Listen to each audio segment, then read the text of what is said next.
তড়িঘড়ি করে এবং অত্যন্ত গোপনীয়তার মধ্য দিয়ে করা হয়েছে, যাতে জনগণ বুঝে ওঠার আগেই তারা এটা একটা আমেরিকার হাতে বাংলাদেশকে সোপর্দ করে তারা দিয়ে যাওয়ার জন্য একটা কারসাজি করে গেছে। ফলে আমরা মনে করি যে নির্বাচনের 3 দিন আগে খুবই তড়িঘড়ি করে এই চুক্তিটি করে গেছে ইউনূস সরকার, এবং এই চুক্তিটা তারা বলেছে অত্যন্ত গোপন চুক্তি, যে কোনো ভাবেই হোক এই চুক্তিটা ওপেন হয়ে গেছে, এবং সেই চুক্তিটা ওপেনে যারা মানে ছড়িয়ে গেছে যার মাধ্যমে তাকেও কিন্তু সরকারিভাবে তাকে কিন্তু চাকরিচ্যুতও করা হয়েছে।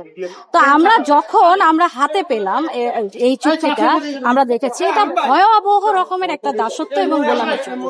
এই চুক্তির মধ্যে যে ধরনের বক্তব্য দেওয়া হচ্ছে, শুরুই আছে এরকম যে এই চুক্তিটার কারণে, এই চুক্তিটা হচ্ছে বাংলাদেশটাকে তারা একটা বৃহত্তর বাজার মনে করতেছে, 18 কোটি বাংলাদেশে তারা হচ্ছে খালি জিনিস বিক্রি করবে, কিন্তু এমন ভাবে বাংলাদেশকে তারা শৃঙ্খলিত করছে বিভিন্ন শর্তের মধ্য দিয়ে, যেটা আটকে ওঠার মতো।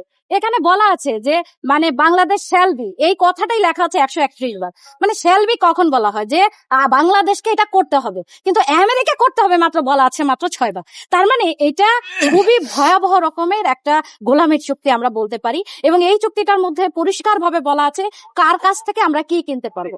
আমরা কৃষি, শিল্প, সব জায়গা একটা ভয়ঙ্কর দুর্যোগের এবং বিপর্যয়ের মধ্যে পড়বে। ধরেন তারা বলছে যে বাংলাদেশ রাষ্ট্র তারা তাদের কাছ থেকে যদি তুলা কিনে, সেই তুলাটার দাম কিন্তু অনেক বেশি, আন্তর্জাতিক যে বাজার সেই বাজারের চেয়ে অনেক বেশি দামে তাদের কাছ থেকে তুলা কিনে আমরা যদি এখানে পোশাক বানিয়ে রপ্তানি করি, তাহলে তারা হচ্ছে শুল্ক তাও 19% রাখবে। মানে এইটার মধ্যে দিয়ে তো আমাদের আর এখানে পোশাক শিল্প থাকবে না, আন্তর্জাতিক বাজারে আমরা কম্পিটি করতে পারবো না, আবার অন্য কারো কাছ থেকে আমরা কিনতেও পারবো না। এলএনজি কিনতে হবে তাদের কাছ থেকে $1500 কোটি, আমাদেরকে বলে দিচ্ছে যে বোয়িং আপনাকে কিনতে হবে 14টা কিনতে হবে, তাদের কাছ থেকে কিনতে হবে। এই যে একদম তারা স্পেসিফিক করে বলে দিচ্ছে আমরা কার কাছ থেকে কতটুকু কিনবো।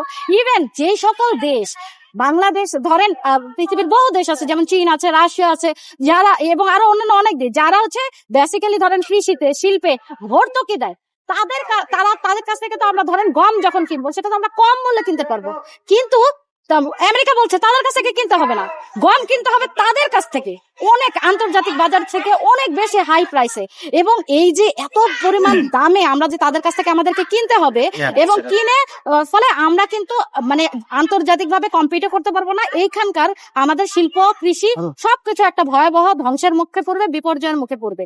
এবং সুতরাং আমরা বলতে চাচ্ছি যে এইটা এখানে জনগণকে আমরা যেমন বোঝাতে চাইছি, জনগণের সমর্থন চাইছি, একইভাবে সরকারকে বলতে চাইছি যে সরকারের তো এই চুক্তির ব্যাপারে তাদের দায় কোথায়। তারা এটাকে নাকচ করে দিয়ে বাংলাদেশের জনগণের স্বার্থে, দেশের স্বার্থে, তারা জনগণের স্বার্থে এটা বাতিল করে দেয়। কারণ ইতিমধ্যেই মালয়েশিয়াও এরকম একটা বাণিজ্য চুক্তি করেছিল, তারা অলরেডি এই বাণিজ্য চুক্তি বাতিল করে দিয়েছে মালয়েশিয়া।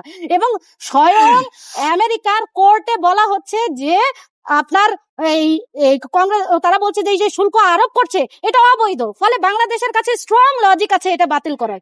আমি মনে করি এটা খোলামেলা ভাবে আলোচনা করে ইমিডিয়েট 9 তারিখের আগে এটা বাতিল করে দিতে হবে যে কোনো মূল্যে। পরিষ্কার ভাবে আমরা কমিউনিস্ট পার্টি বলে গেছি যে রাষ্ট্রে এই অনির্বাচিত মানে যে সরকার, সে তার কোনো অধিকারই নাই এইরকম চুক্তি করার, কিন্তু ইউনূস সরকার এটা করে গেছে। এর বিরুদ্ধে আমরা রুখে দাঁড়িয়েছি এবং সামনের দিনে আমরা আরো লড়াই সংগ্রাম এগিয়ে নিয়ে যাবো।